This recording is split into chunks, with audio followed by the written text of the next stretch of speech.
Really, this is a book for me which brings together quite a lot of the things that have been preoccupying me for the last 20 years, I suppose, about time and about memory, and really the kind of overlay that happens as we get older in terms of events. And I guess in the book, the event that generates some of this is the birth of my brother and then his death when he was born, but also a series of events which have overlaid on top of that. And what I wanted to think about through the title Erato really was how we create and how we make sense of ourselves in the world.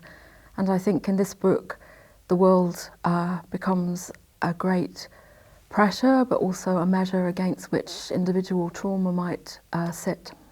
I wanted to think really carefully about how to structure this book, and I think of it less as a set of individual poems, more as an evolving pattern. There are lots of repetitions, there are lots of sequences which recur in slightly disturbed ways, which I think is sometimes that happens in that interface between memory and imagination. And I wanted to play with form. So we have little sonnets that look like little lyric poems where I'm attempting to think about beauty, but also where I stretch sonnets to the point where they feel like prose, but they're taking on the structures of a sonnet. So I think at a very particular level I'm playing with the sonnet, the little song, but trying to give this big extended pattern for that.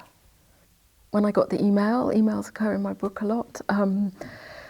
When I got the email, I was absolutely thrilled, delighted, because it feels like you have been read, but this is a very wonderful list, and I'm really honoured to have that book sit alongside the work of poets whose work, I hugely admire.